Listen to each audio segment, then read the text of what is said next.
Hello, I'm a member of the Voice of the Mountain. From time immemorial, from the time our country gained independence, we've always welcomed foreign investors. But we always have a caveat that for any company, any industry that operates in Kenya must leave at least 30% equity to develop our country. And that's the rule across the board. You go to developed country, you can't start a company unless there is that which is left for the country. Because you're using our roads, you're using our resources, so you should give back to your country. But now, with the new rule where the president said we are going to do away with 30% equity, it means we just have businesses come here, milk our resources, and then profit from our people and take everything back to themselves. So what value are they adding to our country? Nothing. They're just milking our country, and then we are here watching. So, as the voice of the mountain, our people are business people.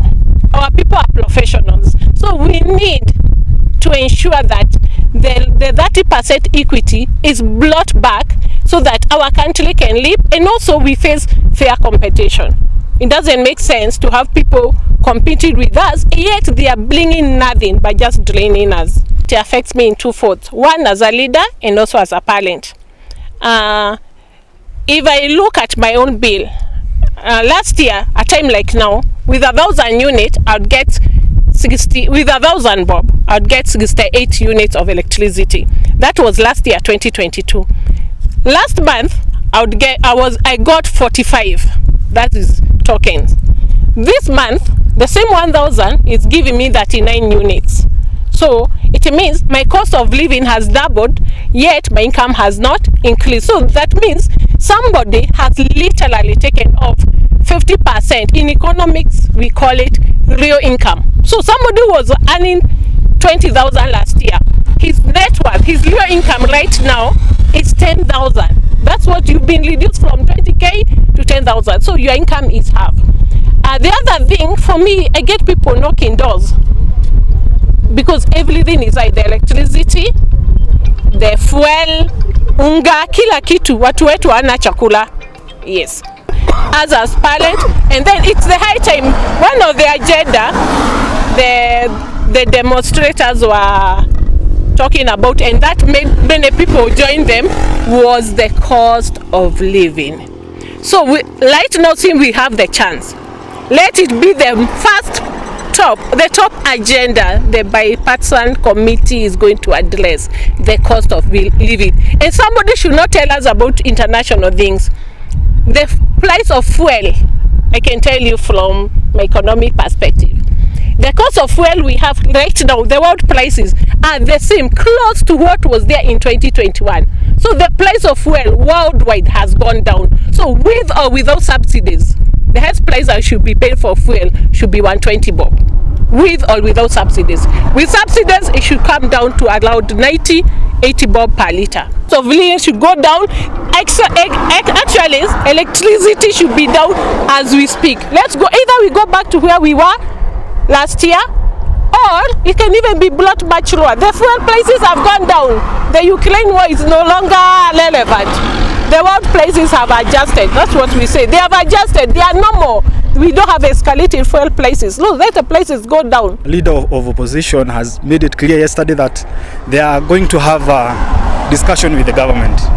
And if the needs that they will be tabled at that particular point are not fulfilled, I would take it. It's not important, but we need to press. As this group, we need to make it happen through media or other areas. Rather than going back to the streets, we need to be at other perspectives, and we make it clear to the government.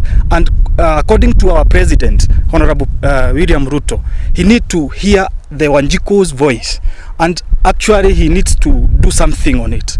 So we don't need to have such demonstrations, such deaths, destructions of properties. We need to take it in a sober mind. That has been one of the bottleneck in our country for a long period of time.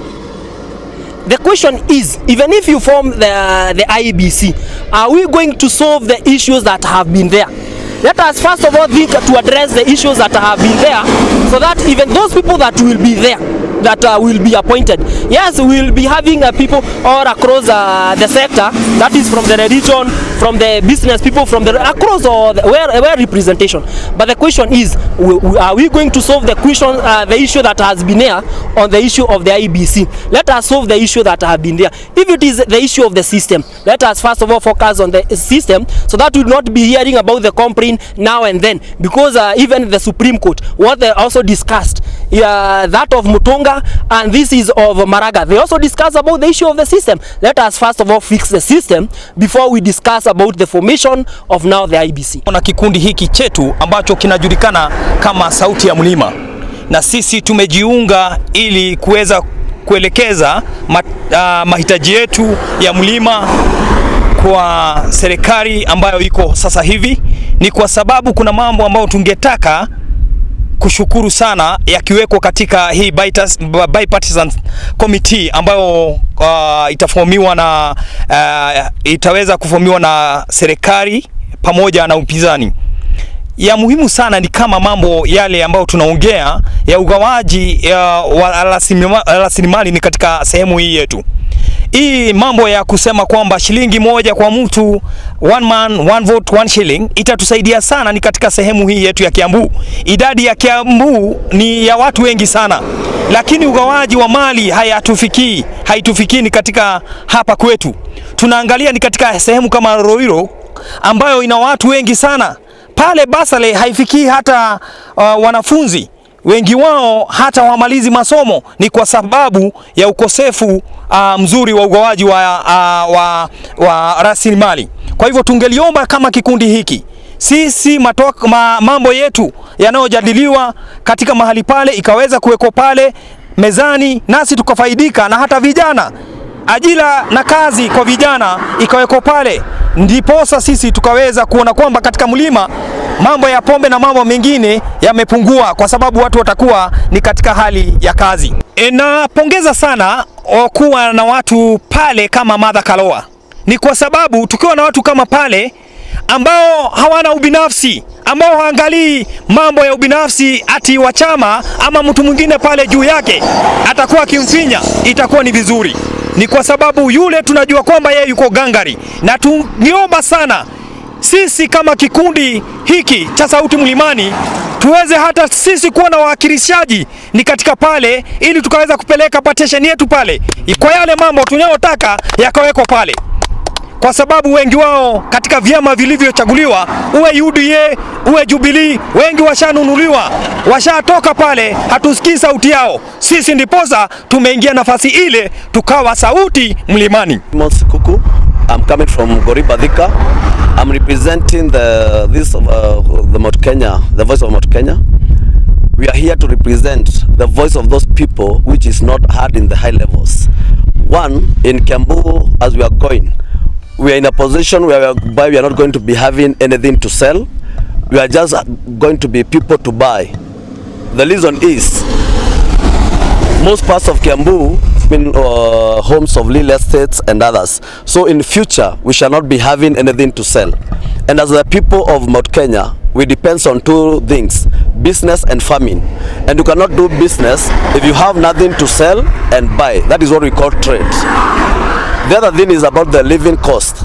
Those people, when they discuss, because we have seen, as when the Kenya Kwanza, they were trying to get the votes, they were talking about the common mwananchi, the mama boga and others. But for now, there is, in the case the CAS, the PS and the CS, we have not seen any person of the low levels being appointed. So when these people, they come there to agree on these things, when they talk about the IBC, we want to see a common mwananchi in the IBC body. We want to see a common mwananchi in the budget of economy, the trade, because when we don't have the common mwananchi representing the people in the highland, nothing will be discussed concerning the low people. True. In Ruto yesterday, a mother or a child lost a parent because of bursary. That it is because of the population is high than what we get. We want to fight until we get 1 shillings, 1 vote, 1 man. That is what we are fighting across.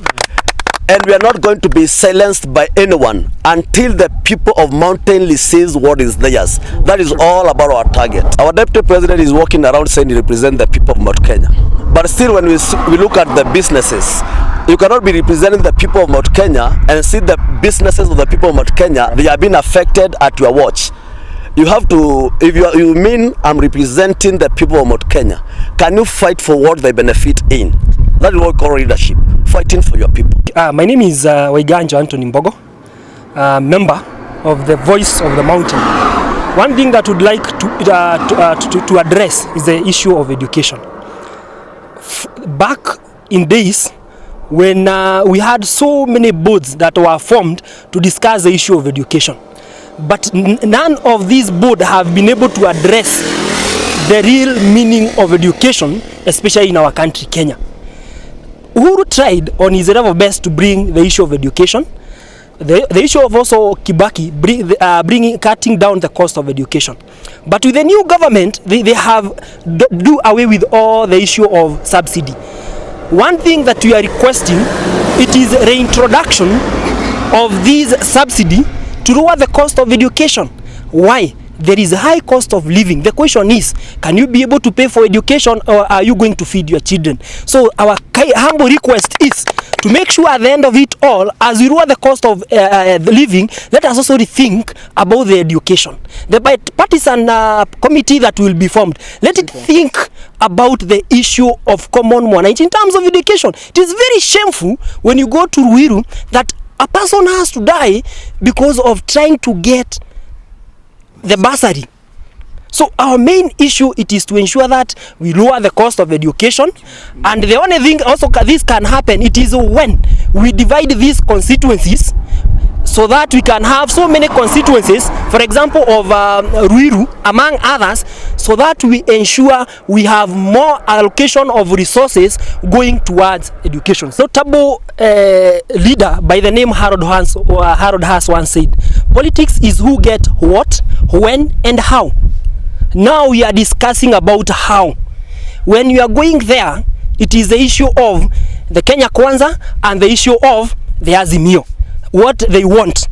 The parliamentarians that are there, all of them while going there, they will be discussing issues affiliated to their parties. True. Yeah. Our argument is this: let us think about the way we can help the common mwananchi.